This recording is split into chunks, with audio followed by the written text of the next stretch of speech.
Kalau begini terus, kita bisa kehilangan kepercayaan rakyat dan para saudagar yang berniaga di Majapahit. Seolah-olah kita tidak mampu menghadapi begal picisan seperti mereka. Selama ini, kalian berlebihan. Dalam menikmati keberhasilan, akhirnya kebobolan. Ampun Gusti, saya yakin ada yang telah berkhianat. Jangan kau tutupi keteledoranmu, Halayuda, dengan kesalahan orang lain. Saya paling tidak suka itu.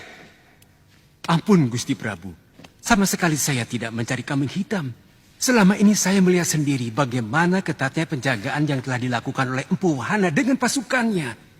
Saya melihat dengan mata kepala sendiri kejadian itu. Jangan bertele-tele, langsung pada intinya.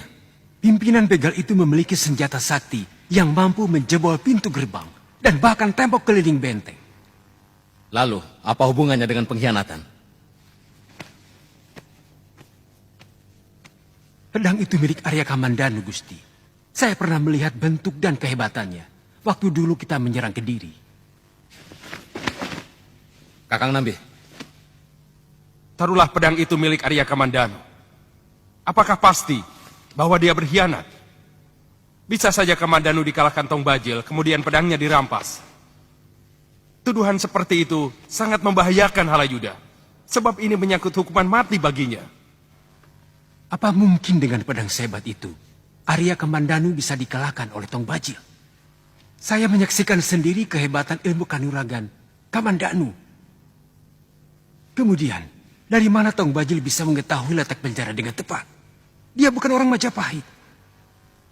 Dua alasan itu, Pati. Jangan terlalu merendahkan saya sebagai tukang fitnah. Saya juga punya harga diri. Ampun Gusti Prabu. Hamba mohon jangan terburu-buru menuduh Arya Kamandanu sebelum kita bisa membuktikannya. Itu semua tugasmu sebagai Rakyat Tumenggung, Empu Wahana. Empu Sasi. Tangkap para perampok itu. Hidup atau mati. Lebih baik kita pulang dulu, Kakang. Sesudah mandi dan ganti pakaian, baru kita ke rumah Empu Wahana. Ya, saya juga harus segera menjelaskan kepergian saya.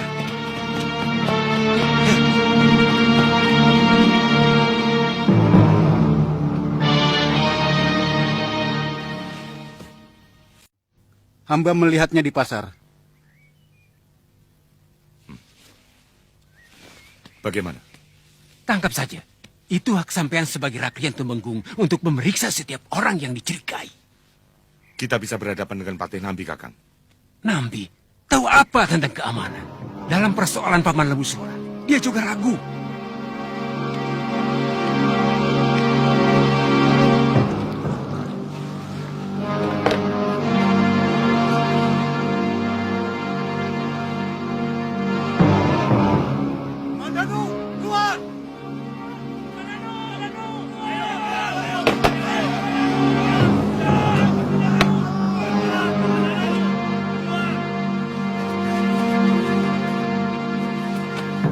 Ada apa, Penggawa? Apakah kalian tidak bisa menyuruh anak buah kalian sedikit berlaku sopan? Saya juga seorang perwira Majapahit. Maaf Arya, ini perintah langsung dari Gusti Tumenggung Wahana. Untuk menggerebek saya? Untuk menangkap Arya. Apa kesalahan saya? Kami tidak perlu tahu. Bagus. Kalian benar-benar gambaran tentara sejati. Wuni, saya akan pergi sebentar. Saya ikut. Saya bisa menjadi saksimu, Kakang. Tidak usah.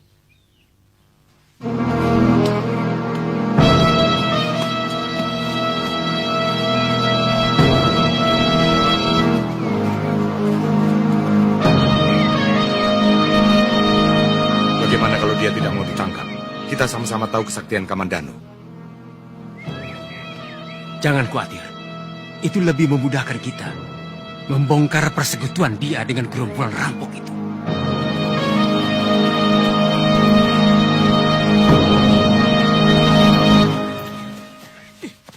Apa kesalahan saya, Empu? Kenapa saya diperlakukan seperti rampok? Dikepung dan ditodong senjata. Kau harus mempertanggungjawabkan perbuatanmu yang menyebabkan tawanan kami lolos. Saya benar-benar tidak mengerti. Apa hubungan saya dengan kejadian yang Tuan bicarakan? Kamu telah meminjamkan pedang pusakamu kepada Tong Bajil dan membocorkan letak penjara kepada pimpinan begal itu. Fitnah! Saya... Kamu bisa bertanggungjawabkan di hadapan Gusti Prabu. Pasung dia! Nanti dulu. Saya tidak mau diperlakukan seperti penjahat.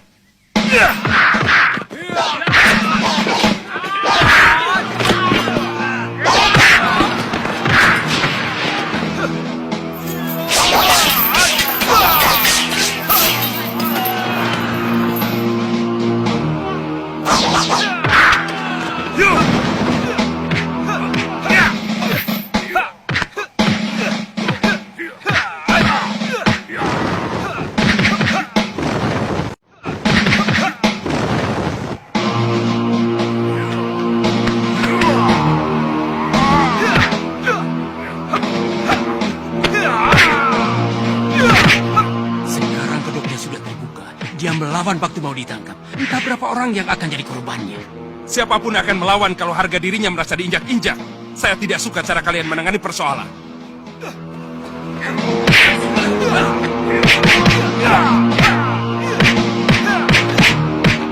Tinggal! Memalukan. Apa pantas seorang Tumenggung dan seorang penggawa utama bertingkah seperti itu? Dia melawan perintah Kakang Pati. Benar, Kamandanu? Kau melawan perintah atasanmu? Ampun Gusti Pati. Saya tidak akan melawan. Kalau perintah atasan saya tidak menginjak-injak harga diri saya. Dia mau merantai tangan saya. Atas dasar kesalahan yang saya tidak ketahui, Gusti Pati. Kau telah berkhianat kepada Majapahit. Saya mohon keadilan, Gusti Pati. Saya mohon diberi kesempatan untuk mengetahui apa tuduhan kesalahan saya, supaya saya bisa membela diri. Kita akan bersama-sama menghadap Gusti Prabu. Karena Gusti Prabu adalah puncak keadilan itu sendiri. Bagaimana jawabanmu dengan tuduhan itu, Kamandanu? Memang pedang itu milik saya, Gusti Prabu.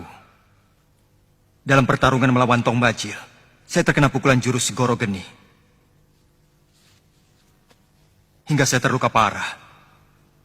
Rupanya ketika saya pingsan, dia curi pedang saya. Itu kenapa saya tidak ikut pulang bersama Sakawuni.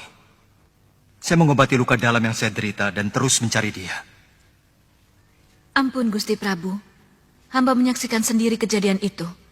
Bahkan Kakang Kamandanu hampir saja tewas kalau tidak ditolong seorang pendekar aneh yang bisa mengalahkan Empu Tong Bajil. Kedengarannya memang masuk akal, Gusti. Tapi bisa saja yang terjadi adalah sebaliknya.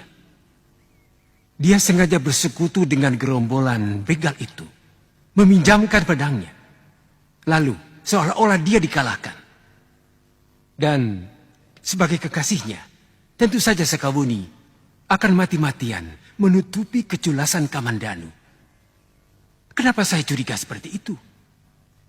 Sebagai orang yang belum pernah melihat Majapahit, dari mana Tong Bajil dan begundal-begundalnya bisa mengetahui letak penjara dengan tepat? Jawab, Kamandanu. Maaf, Gusti Prabu. Saya tidak bisa menjawab. Seharusnya pihak keamanan Kutaraja yang bisa menjawab. Bagaimana ada orang luar bisa tahu letak penjara? Menurut hamba, ini sebuah keteledoran dalam menghadapi mata-mata gerombolan perampok. Hingga Fitnah! Fitnah murahan!